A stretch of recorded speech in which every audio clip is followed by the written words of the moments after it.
Jaya Gopi Janavallabha Girivardhari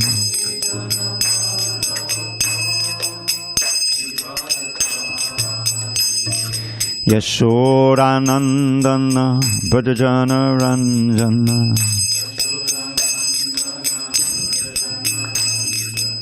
Yashodanandana Brajana Ranjana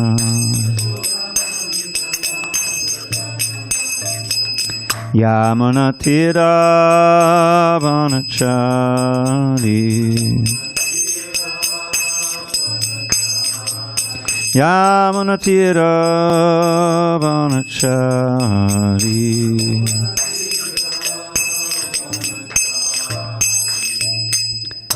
Hare Krishna, Hare Krishna, Krishna Krishna, Hare Hare, Hare Rama, Hare Rama, Rama Rama, Hare Hare.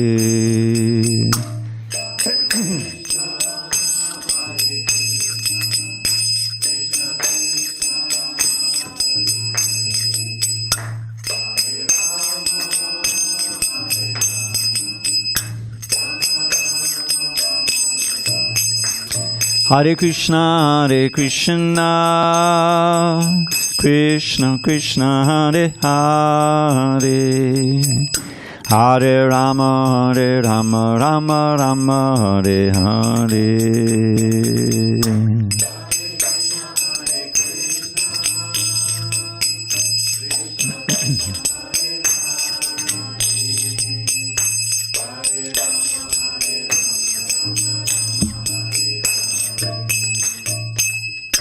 Hare Krishna, Hare Krishna, Krishna Krishna, Hare Hare, Hare Rama, Hare Rama, Rama Rama, Hare Hare.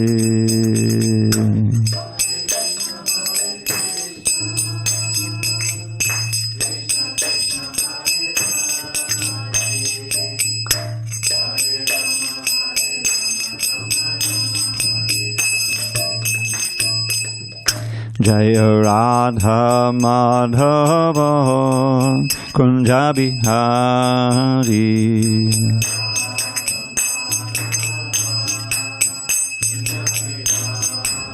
Jaya Radha Madhava Kunja Bihari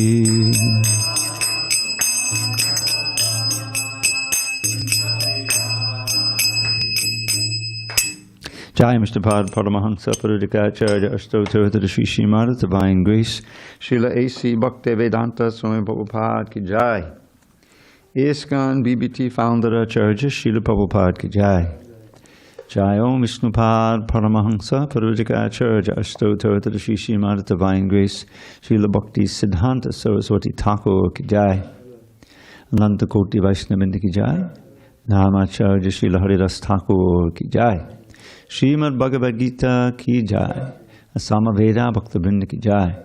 All glories to the assembled devotees. All glories to the assembled devotees. All glories to the assembled devotees. All glories to Shri Guru and Gauranga.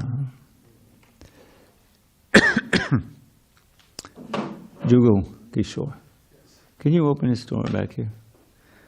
Hopefully it won't get too noisy. Yeah, I think it's time to bring the fan out for Prabhupada in the morning too. The little fan, the peacock fan? Oh, because you're usually not there. Yeah, I know. They do. We do. We have several back there. Yeah. Well, we're trying to avoid that because of the noise. It's nice and cool. I think that'll do. Okay, now I just lost my place. We're on page 6, paragraph starting Lord Krishna descends. Okay, thank you very much. Okay. Om Namo Bhagavate Vasudevaya. Om Namo Bhagavate Vasudevaya. Om Namo Bhagavate Vasudevaya. On the second day of August 2023 in San Diego, we're reading from Srimad Bhagavad Gita as it is, translation and commentary by His Divine Grace A.C. Bhaktivedanta Swami Prabhupada. And we are on page 6, the introduction, near the second paragraph up, beginning, Lord Krishna descends. I'm going through this introduction. Lord Krishna descends specifically to re-establish the real purpose of life when man forgets that purpose. Even then, out of many, many human beings who awaken, there may be one who actually enters the spirit of understanding his position. And for him, this Bhagavad Gita is spoken. Actually, we are all swallowed by the tigress of nescience. But the Lord is very merciful upon living entities, especially human beings. To this end, he spoke the Bhagavad Gita, making his friend Arjuna his student. Being an associate of Lord Krishna, Arjuna was above all ignorance.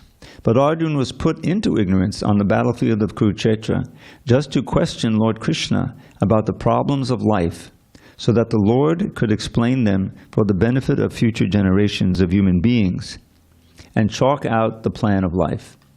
Then man could act accordingly and perfect the mission of human life. The subject of the Bhagavad Gita entails the comprehension of 5 basic truths. First of all, the science of God is explained, and then the constitutional position of the living entities, or jivas. There is Ishvara, which means the controller, and there are jivas, the living entities which are controlled. If a living entity says that he is not controlled, but that he is free, then he is insane. The living being is controlled in every respect, at least in his conditioned life. So in the Bhagavad Gita, the subject matter deals with the Ishvara, the supreme controller, and the jivas, the controlled living entities. Prakriti, material nature, and time, the duration of existence of the whole universe or the manifestation of material nature, and karma, activity, are also discussed. The cosmic manifestation is full of different activities. All living entities are engaged in different activities. From the Bhagavad Gita, we must learn what God is, what the living entities are, what the cosmic manifestation is, how it is controlled by time, and what the activities of the living entities are. Out of these 5 basic subject matters in the Bhagavad Gita, it is established that the Supreme Godhead, or Krishna, or Brahman, or the Supreme Controller, or Paramatma, you may use whatever name you like, is the greatest of all. The living beings are in quality like the Supreme Controller. For instance, the Lord has control over the universal affairs of material nature, as will be explained in the later chapters of the Bhagavad Gita. Material nature is not independent. She is acting under the directions of the Supreme Lord. As Lord Krishna says, Mayadhyakshena prakriti suyate sacharacharam. This material nature is working under my direction. When we see wonderful things happening in the cosmic nature, we should know that behind this cosmic manifestation, there is a controller. Nothing could be manifested without being controlled. It is childish not to consider the controller. For instance, a child may think that an automobile is quite wonderful to be able to run without a horse or with another animal pulling it. But a sane man knows the nature of the automobile's engineering arrangement. He always knows that behind the machinery there is a man, a driver. Similarly, the Supreme Lord is the driver under whose direction everything is working. Now, the jivas, or the living entities, have been accepted by the Lord, as we will note in the later chapters, as his parts and parcels. A particle of gold is also gold. A drop of water from the ocean is also salty. And similarly, we, the living entities, being part and parcel of the Supreme Controller, or Ishvara, or Bhagavan, Lord Sri Krishna, have all the qualities of the Supreme Lord in minute quantity. Because we are minute Ishvaras, subordinate Ishvaras, we are trying to control nature as presently we are trying to control space or planets. And this tendency to control is there because it is in Krishna. But because we have a tendency to lord it over material nature, we should know that we are not the Supreme Controller. This is explained in the Bhagavad Gita. O Magyana Timarandasya Gyanandana Shalakaya Chakshu Unmilitam Mena Tasmai Shri Gurave Namaha. I was born in the darkest of ignorance, but my spiritual master, Srila Prabhupada, opened my eyes with the torchlight of knowledge. I offer my humble obeisance unto him and all members of Sri Parampara, this disciplic succession. So, we'll take this extensive introduction piece by piece. So, why does Lord Krishna descend? He says he descends specifically to reestablish the real purpose of life when man forgets this purpose. This is explained in chapter 4. In chapter 4, Krishna declares that he spoke this science many millions of years ago to the sun god, and it came down from the sun god to his son and then so forth into human society. But by the powerful force of time, that science has been lost, as we can see. It's lost in the earth today, practically. We're trying to revive it under the guidance of Srila Prabhupada and his forebears. But why does the Lord do that? Well, what does he care? He's got his spiritual world. He can just stay there and let things go the way they want to go. Because we're, as Prabhupada calls it, part and parcels. Krishna says, Mamai Vangsho Jiva Loka Jiva Buddha Sanatana. The living entities in this world, and that includes anything that evinces some kind of consciousness. Even you'll see the plants. I remember years and years ago I read a book called The Secret Life of Plants. And they just came up the other day, straight from the book. They've done experiments. Suppose you have a little greenhouse, and you do an experiment. And there's like one row of dandelions here, and one row here. And one row, you go in, you water them all, but one set, you're yelling and screaming at them and criticizing them. You know, you have no fragrance, you're so small, you're useless. And the other one says, oh, you're so beautiful and nice. You think, they're just plants. No, they have a set of consciousness. And the ones that you scream and yell at and are mean toward, they'll shrivel up. And the ones that you're praising, yes, it works, it's proved. So that means there's a soul in there. In every organism, a plant, whatever it consists of, there's a soul in there, and that's why it grows. There are 6 symptoms of a living entity's presence in something. First, there's birth manifestation. Then there's growth. Then there's some time where it just exists at a certain state. And then it usually produces some offspring, somehow reproduces. Then there's a dwindling state, and finally, the body doesn't work anymore, whatever body it may be. And it stops working as death. So all going through that, we're on that in those stages. So we are all Krishna's offspring. He says, Sarva yonishu konteya murtiyak sambhavandiya tasam brahma mahajona aham bija pradakpita. The last line means, I am the seed-giving father. These seeds are living entities. We're like the seeds that develop a body. Krishna says, I give that. In other words, they're part and parcel of me. He's emanating these living entities like us. We're part of Krishna. So that means that he has a vested interest, if you will. The relationship is eternal. The relationship with God is eternal for every living entity. But those of us who are in this covered universe called the material world, and we've forgotten it. It's created for us because we don't want to be in the spiritual world, which is characterized by loving service to God. Everything is harmonious there, because when some living entity develops some discordant attitude and wants to be the master and enjoyer, the controller, and the Ishvara, then there has to be another place. Otherwise, it causes great disturbance in the spiritual world. Just like in this ashram, we have some devotees who live here. So it's all predicated on the fact you're willing to follow the rules and all these things. If you start acting independently and just taking food out of the walk-in, cooking it in your room and eating it, no, you're causing a great disturbance that you have to go out. So it's a little mini spiritual world. But the whole spiritual world is very vast, and the material world is also vast, although it's smaller. And so we are the fortunate few who are getting this knowledge from Krishna directly and from his representative, so that we can revive our original nature. Now, what's the advantage? Well, the basic advantage we can understand is no more death, no more old age, no more disease, and of course, no more birth. Birth, old age, disease, and death. Krishna says in the 13th chapter, there's a whole list there verses 8 to 11, I think, 8 or 11 or 12, where he gives, I think, 20 elements of real knowledge. And one of them is Janma Mrityu Jara Vyadi Dukkha Dosha Anudarshanam.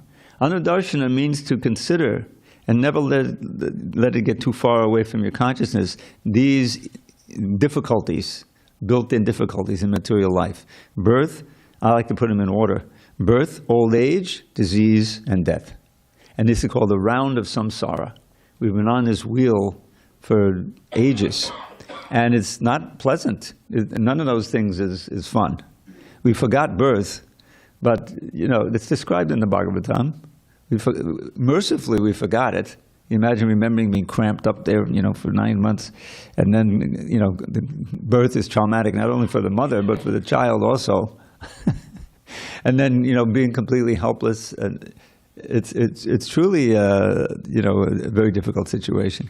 And everyone knows, eventually you get sick. I mean, I remember when I was a kid, we got the measles, we got the mumps, we got this, and I was kind of a mischievous kid, and so I had some disease, I forget it was, and I was restless. I was playing around in my room, and it got much worse. I had to go to the hospital.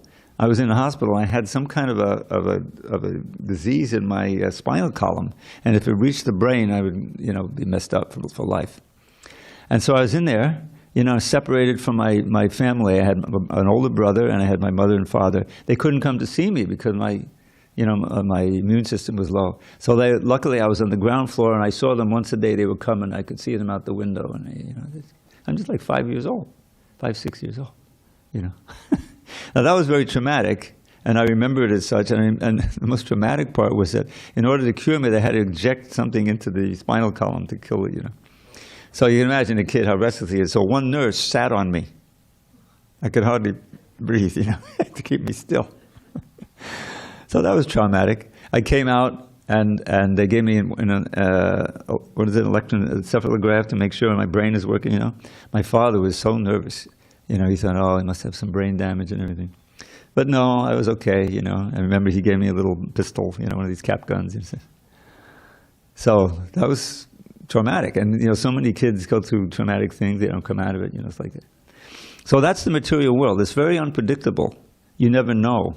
Just like, I like to give the example. I used to live in Miami for 6 years in the 80s, working on the Bhagavatam. And, not just Miami Beach. I mean, we could see the water.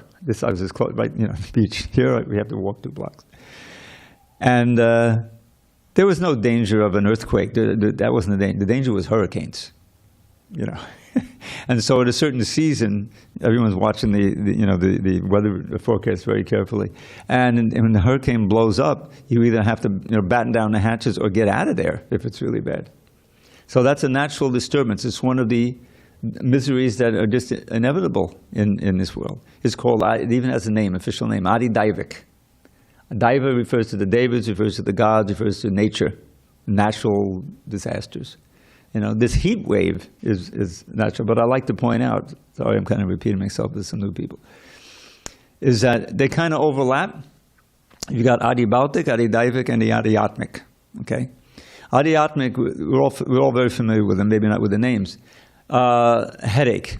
We had a devotee here. He lived there for at least a year. Jamal, remember Jamal? And he had the migraines. Some mornings you wouldn't see him, and he had a migraine last night. He had to rest. So that can be a real misery, painful. Debilitating. That's adhyatmic. It's your own body and mind giving you trouble. And then you have adibhautik. Adibhautik means other living beings, often, sadly, other human beings, giving you trouble, We can all make our own list. Prabhupada gives the example, it could be, landlords, or it could be, Prabhupada says, bed bugs. He must have experienced living beings. You go out in the forest and you wander around. Oh, it's beautiful trees. Then the next thing you come back, and say, oh, I got there's a tick. A tick. We had the devotee Yudhishthir. He got Lyme disease.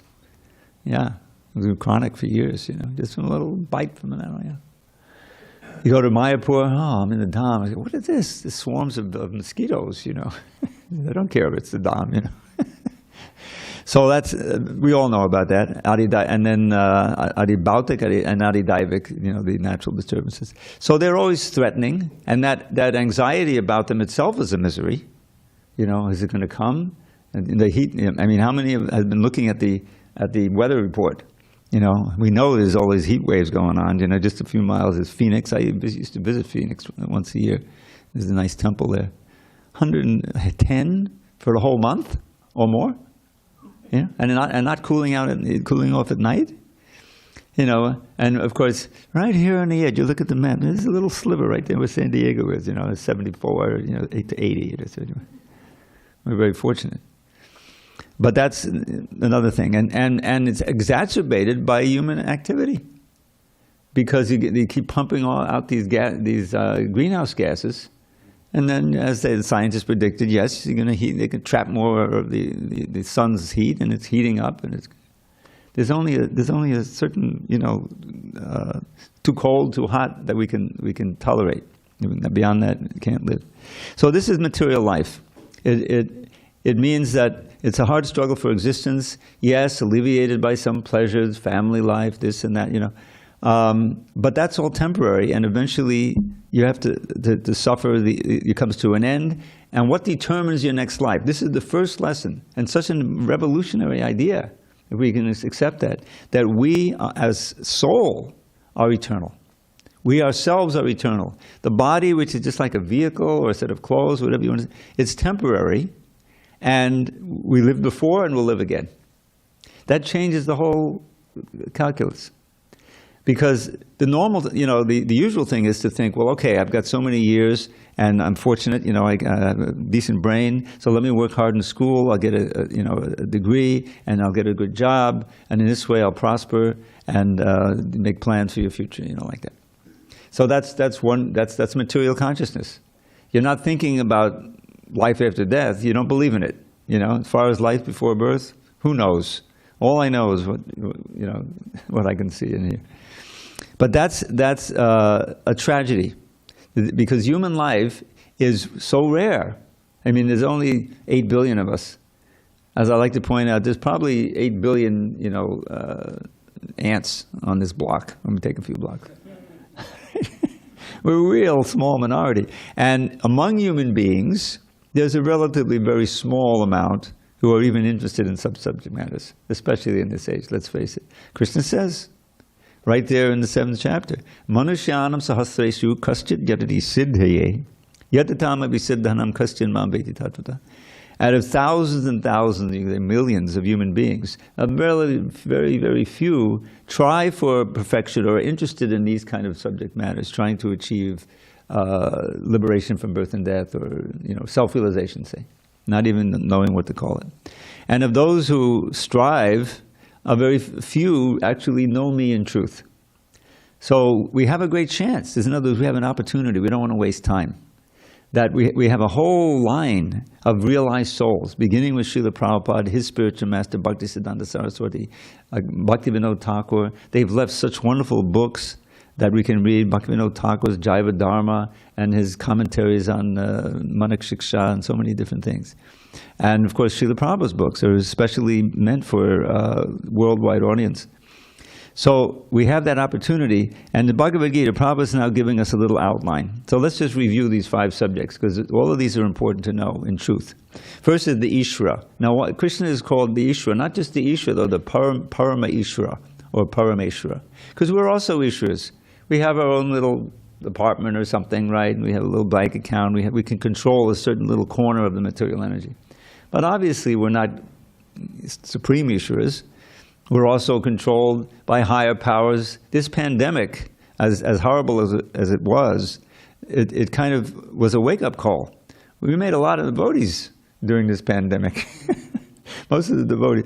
Our wonderful Vijay Prabhu, who I knew back in Miami at the time, he was distributing books then. He was the main distributor at the airport, and he's been distributing. And he just came out with a book of his own, with so many wonderful Sankirtan stories about, you know, the effects of these books worldwide, in Russia and all over the world, and, you know, amazing, you know, in America. So he's now taken up residence here, and it was a result of the pandemic. he he was in India by 2020, and the thing hit, and they shut down the air. No flights were leaving India. It was right after Mayapur festival, which is like in February, March, 2020. Well, if you recall, that's when the things were starting to get. I had a ticket to fly to Alachua in March of 2020, which I would usually do year after year for 20 years. But then I kept reading about this pandemic, this disease that's going, and finally I canceled it. You know, I said, I'm going to get caught on the East Coast. I'm not going to be able to come back here. They were shut down. So he got out of India. He's in the air, and he lands in Chicago, and he's at the temple. But they're very wary. Though maybe he's, you know, you can't stay here for very long. You might be ill, you know. So he calls me up, and he says, Dravida, is there any place in San Diego that I can stay? Well, I don't know. Let me call and find out, you know. So at first he was thinking of the farm, and so I asked Mukunda. He had recently come down here. I said, well, where were you living up there? Oh yeah, I had a little mobile home that was parked on the land. We have a little farm up there. And so unfortunately it has no electricity or water. So I called Vijay. I said, well, we have a place here, but there's no electricity or water. What do you think? He said, no, that's not going to do. You know. So he ended up staying up in where's the place? Oh God, Ojai, where Maheshwar is there. Who he was caught in India. So his home, he was friends with Vijay. I said, you can stay in my place, you know. So he was able to stay there for a while. But then Maheshwar finally got out of India, so he still needed a place again. So this time I asked Bhadri Narayan Maharaj, I said, look, Vijay was thinking to come in here. What do you think? He said, okay, but he just has to stay in quarantine, you know, make sure he's not sick. And so everything worked out. He's living here now. And that's why when we have the kirtan, it didn't happen 2 nights ago when our friend Vrindavan came. And he's a great drummer. He started playing too loud, and he woke. Vijay takes rest at 6:45, gets up at like 1:30, chants all his rounds, studies Shastra, comes to the programs, most of them. Then he leaves real early to go to the park and sell books. He sells $400 or $500 of books a day, without fail. So he came here by that, and then he also brought Dvija Mani. He met him out there in the park, and anyway, so and we had some more people who came who suddenly, well, you take it seriously. Suddenly, you know, you can't forget about it. It's everywhere. This pandemic, this idea, breathing suddenly is a problem, and there's this threat. So people who are familiar with this philosophy a little bit said, well, let me get a little serious about this Hare Krishna. Maybe I'll chant for more rounds with more concentration, you know. So we had some nice people join in and still here. So what I'm saying is, but we should see that urgency even when it's not such an emergency. We should realize, like as it is said, what's that verse? Danger at every step. Samashitaye. Samashitaye. This is in the Srimad Bhagavatam. Samashitaye padapallavaplavam. You can hear the poetry, even you know what it means. Samashitaye padapallavaplavam. Mahatpadam punyasho morare. Bhavambudi vatsapadam padam padam padam padam yad vipadam vitesha. Probably love this verse. So what he's saying there, he's saying that one who takes shelter of the lotus feet of Krishna means through service, following the bhakti process. Padapallavaplavam, which is just like a boat to cross over the ocean of birth and death. You know, it's often compared to an ocean, very dangerous. Mahatpadam, those feet are the place where all the Mahatmas stay, the great souls, and it's also where the entire universe rests. In other words, it all rests on God. Punya Yasho Murari. The word is Murari. Krishna once killed a demon named Mura, and so he's known as the enemy of Murari. That's one of his names. And Punya Yasha, this is such a wonderful language and a wonderful word. It means that just by hearing or hearing the glories of the Lord or chanting them, one attains pious credit. In other words, one becomes purified because you're becoming closer to Krishna. So one who takes shelter and takes up the process of devotional service seriously, then that whole ocean You know how big this Pacific Ocean is. That whole ocean of birth and death, which is so difficult to cross over, shrinks down to the little puddle in the, not a cow's hoof print, but a calf's hoof print, even smaller. So now you don't even need the boat, you can just step over it. In other words, that taking shelter is the most auspicious thing you can do. So Mahatpadam Punya Shomana, Bhavambudir, the ocean of birth and death, Vatsapadam, Parampadam, because all these fortunate souls are already living in the Parampadam, means the transcendental world. Even if you're physically here, if you're fully Krishna conscious, it's as if you were in the spiritual world. You're calm, you're peaceful, you're joyful, and you're confident, even if I die tomorrow or the next minute, I'm not going to die, you know? Krishna is with me, I'm with Krishna, I'll go back to Godhead. You know, so that fearlessness, Srila Prabhupada showed that. In fact, his name is Abhay, means fearless. As a child, he was named Abhay. And when he was initiated, the spiritual master kept that name. Instead of just Abhay, it became Abhay Charanaravinda, means fearless at the lotus feet of Krishna. So then he says, Padam Padam Yad Padam Datesham, that this place, where there's danger at every step, and who can deny it? You know, anyone who comes, many of you drove down I-5 or something, we know that, you know, there can be some crazy guy on his cell phone next to you and boom, it's finished. It's a dangerous place. So they're not for them who have taken shelter of Krishna is this place. They're secure and they're going back to Godhead. So there's so many promises like that. And it begins with understanding the Bhagavad Gita, which admittedly is, as Prabhupada said, the ABCs, but the essential foundation of spiritual knowledge. So let's just review again the topics that are dealt with. The Ishvara, the controller, the Jiva, the living entities who are controlled, that's us. And then there's Prakriti, which is material nature. And as you proceed also, you realize there's also Para Prakriti. Para Prakriti means transcendental nature. Prakriti mostly refers to the material energy, which we're familiar with. And it has eight basic elements of increasing subtlety. First is solid matter, not subtle at all. Anyone's familiar with that, we just don't know what it's called. Bhumi. Apo means the liquids. A lot of water, you know, but there's also blood and all these other things, you know, which are very important. So, and then Anala, which is gases, is air, you know, these are another element of material energy we're familiar with. I'm sorry, Anila is fire. Fire, yeah. Anila is air. Anila is fire, which includes electricity and these things, we're familiar. And then there's air. And then there's space, which is very subtle, called ether. The scientists may not recognize it, but that's a very important element too. And then these other elements that are within, the mind, intelligence, discrimination. And then the final, most subtle element is the ego. This is also a subtle material element. Our bodies are composed of those things.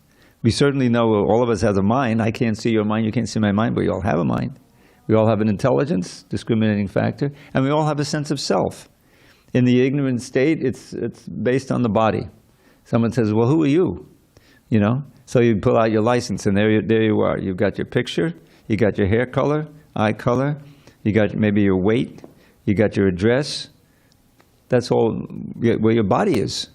You know, describing your body. That's not me. Nothing about the soul in there. You know, but that is what consists of Prakriti.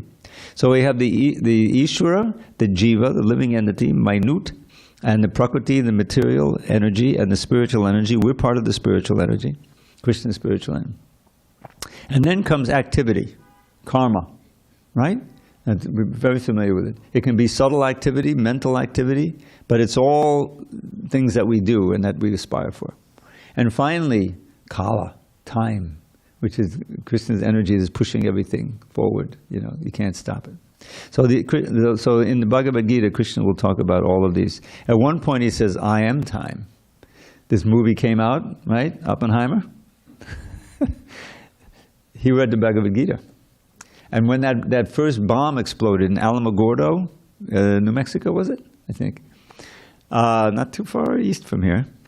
I read, you know, they weren't 100% sure that the whole world wasn't going to be exploded, you know, with the chain reaction. but they went through it anyway. You know, we needed it in the war. Thanks a lot. Well, luckily it didn't.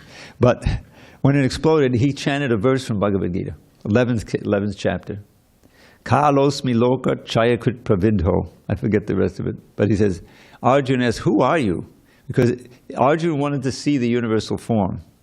And so Krishna accommodated him. But at a certain point, Arjuna didn't want to see the universal form anymore. Because it wasn't his Krishna, you know, the friendship, he was friends with Krishna as a human-like figure. But this was like he was devouring all the soldiers and crushing them within his mouths and showing, you know, radiance like the sun. And then so Arjuna, he's kind of trembling, said, who are you?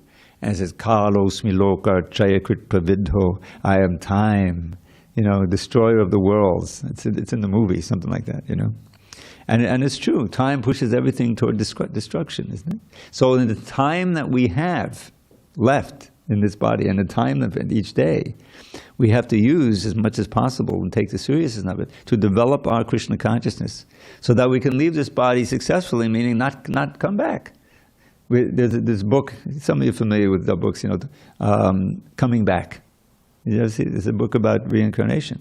And the last chapter written by Mukunda Maharaj is don't come back. Don't come back. That's the whole point of Krishna. Don't come back. So we're going to, you know, we go through these, and Prabhupada is describing them all now. He's talked about the Ishvara here and the Jivas, and then he's going to talk about material nature, chapter on page 8. If there's any questions or comments as we read, you can just raise your hand, let me know, and take a mic. Yeah, go ahead. All right, we got a mic here. Others, yeah, go ahead. Hare Krishna. So here you were reading, it says here... What page? Page 7, the second paragraph. It says, it is established that the Supreme Godhead, or Krishna, or Brahman, or the Supreme Controller, or Paramatma, you may use whatever name you like. So is that describing, like, you know, that these are all the same, I mean, in essence, they are the same source entity? Yeah. Or is there subtle differences within each personality, you know, of the okay, the second paragraph, page 7. The subject of the Bhagavad Gita, or out of these 5 basic subjects? Out of these 5 basic subject matters. Okay, that the Supreme God, or Krishna, or Brahman, or the Supreme Controller, you may use whatever, is the greatest of all. So these are different ways of designating Krishna, but Krishna means all of them together. But the others are certain aspects that he shows. Supreme Godhead, Krishna, but Brahman also designates the living entity. Brahman simply means spirit, pure spirit. We're pure spirit, Krishna is pure spirit, but to differentiate, we are Anu Brahman, or just Brahman, and he's Para Brahman, the Supreme Brahman. So there's a difference. And then we're Ishvara also, and he's Parameshvara, the Supreme Controller. So all of these, and Paramatma, we're Atma, he's Paramatma. Mm-hmm. So that's the idea, is that we share an essential element there. We're also conscious, we're also controllers, but we're very, very minute, and our powers are limited, where his aren't. You know, just to conceive of the Paramatma, not only in every heart of every living being, but in every atom, there's God. Now, if you read that and you believe it, then you start to see your world differently. You're never separated from God. He's there with you at all moments, you know, and in the hearts of also others. And so you see, well, I'm experiencing the benefit of Krishna consciousness, living this way, and within that person also can benefit. Let me give him a book, or at least say Hare Krishna, or whatever, you know what I mean.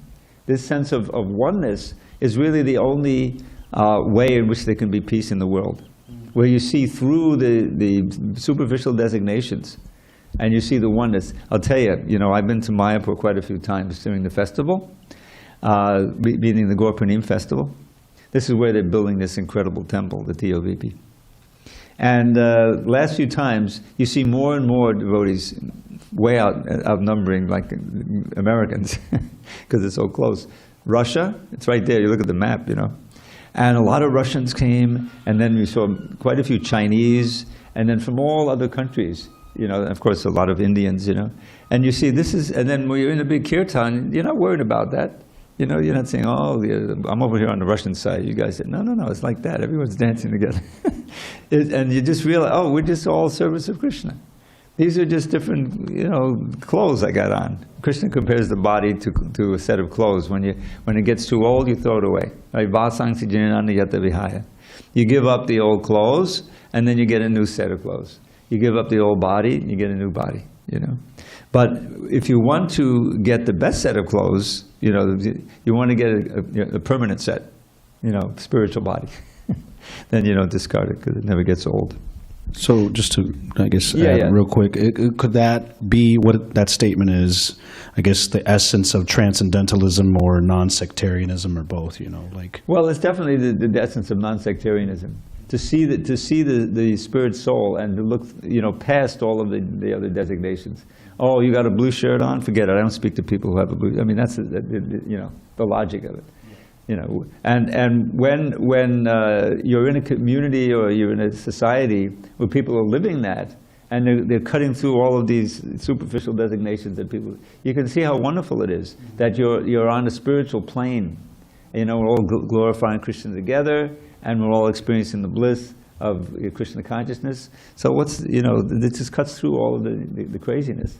It's truly you know, the tragedy is in material you know, dealings, is that all of these false designations and leading to one exploiting the other, or one fearing the other, or hating the other, all of that is a result of being separated from Krishna and not seeing that, oh, he's our eternal Father, and we can be happy in relation to Him, which is unlimited variations. You know, that's the diversity, unity in diversity. That's really what it's all about. Thank you. Okay.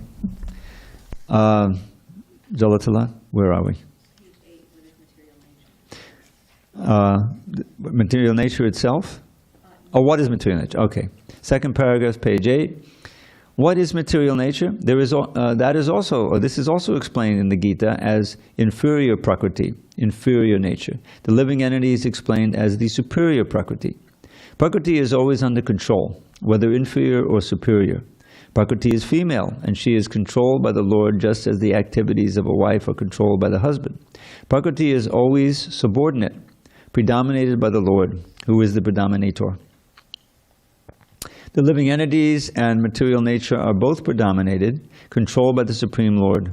According to the Gita, the living entities, although parts and parcels of the Supreme Lord, are to be considered prakriti. This is clearly mentioned in the 7th chapter of the Bhagavad Gita. Apare mitastranyam prakritim vidhime param jiva bhutam. This material nature is my inferior prakriti, but beyond this is another prakriti, jiva bhutam, the living entities.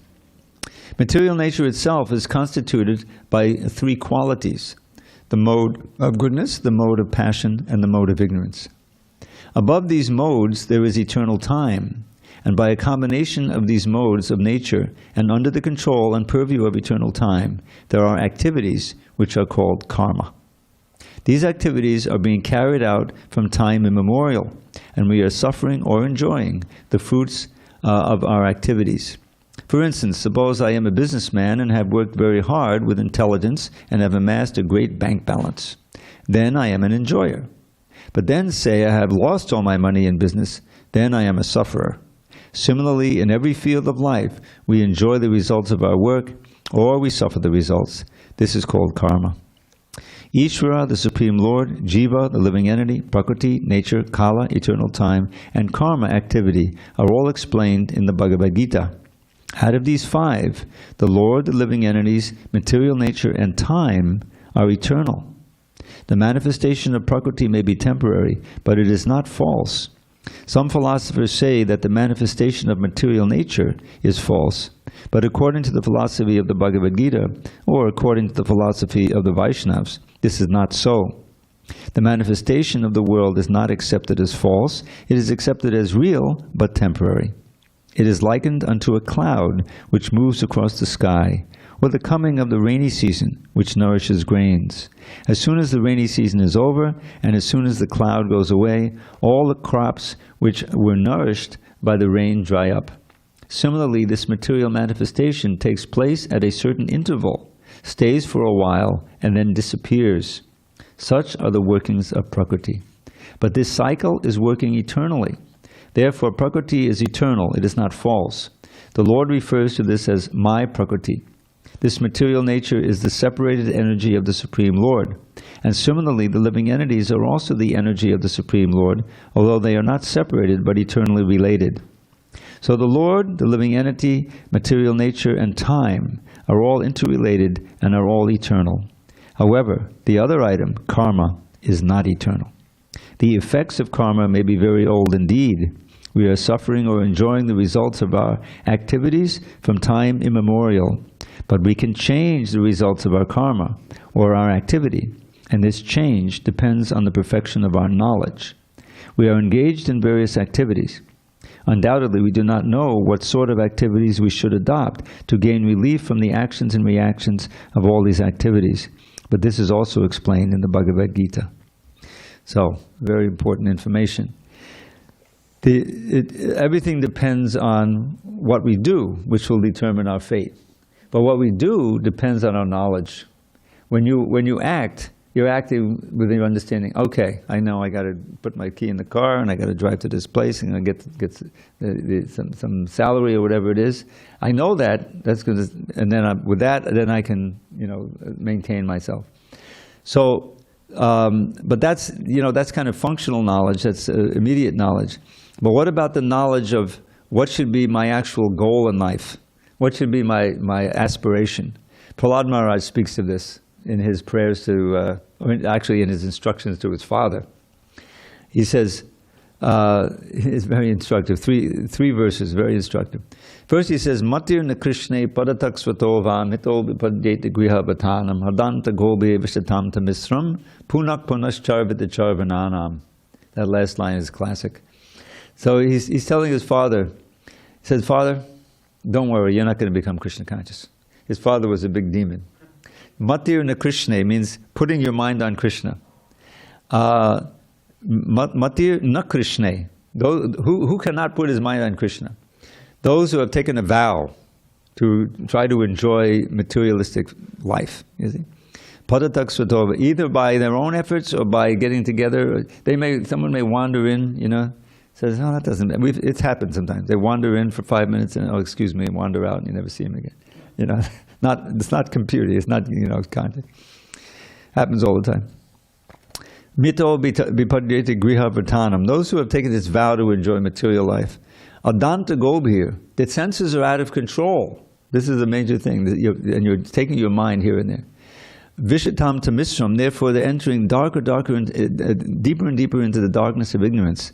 And then there's this immortal line, punak punash charvit charvananam, means again and again chewing that which has already been chewed. Meaning that you're trying to enjoy the same thing that's been enjoyed for millions of years in a little different way, The advertisers, there's a certain amount of senses. So they say, oh, this is new. Right? It's new and it's free. If it's new and it's free, I'll definitely go for it, right? So, but the point is, it's not really new. It's some little variation of what you've already experienced. And so, this is the gross materialists. They don't become Krishna conscious. And then next verse, Prabhupada will quote all the time. Nate, the previous verse, they means they. Nate vidu svartakatimi vishnum. Classic line.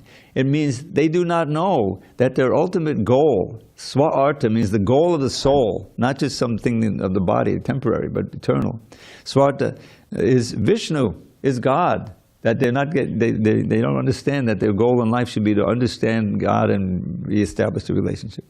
Svarta katimi Vishnam. And therefore, they have to have a goal. Durashaya ye bahirarta manina. Instead of svarta, it's bahirarta, means external goals. More money, this and that, some position, let me move to San Diego. No, it's not interesting. Let me move here. It's always changing. Bahir arta manina, and he says, Durashya, very difficult to fulfill. Because even if you start to fulfill it, then it's moved away, and now you're disenchanted with it, and it's constantly changing. It's asat. But, andayatanda, you're being misled in these things by other blind people.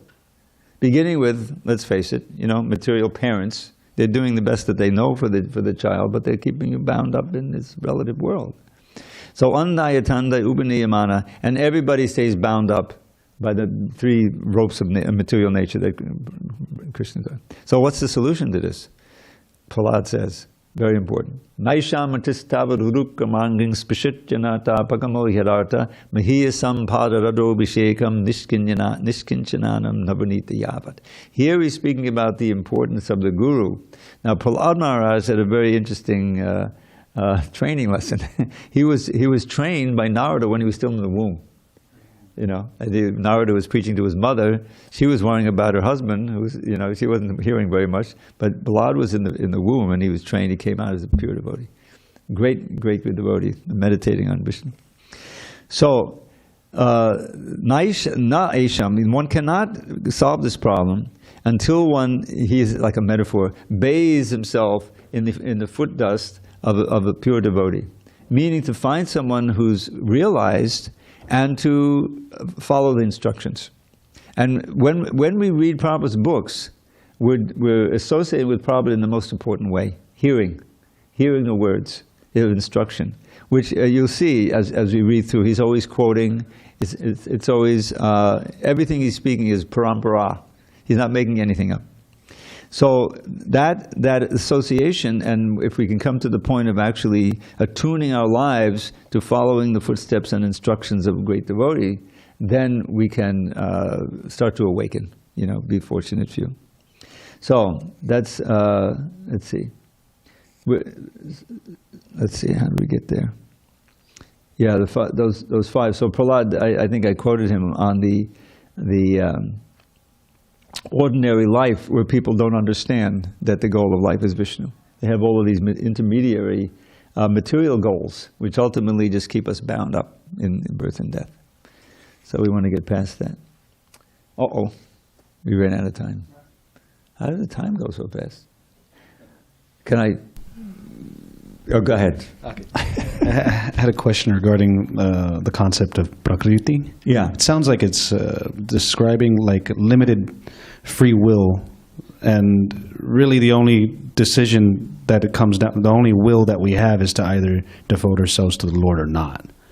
Because everything else, you know, I can't control whether I can have a small say of my own health and bodily functions and stuff like that, but they're very limited. So like, you know, the concept, I'm seeing the next paragraph too, Jiva Prakriti, you know, that limited consciousness versus the supreme consciousness. So would you... you know, I'm not a Sanskrit scholar, and to try to analyze the word Prakriti.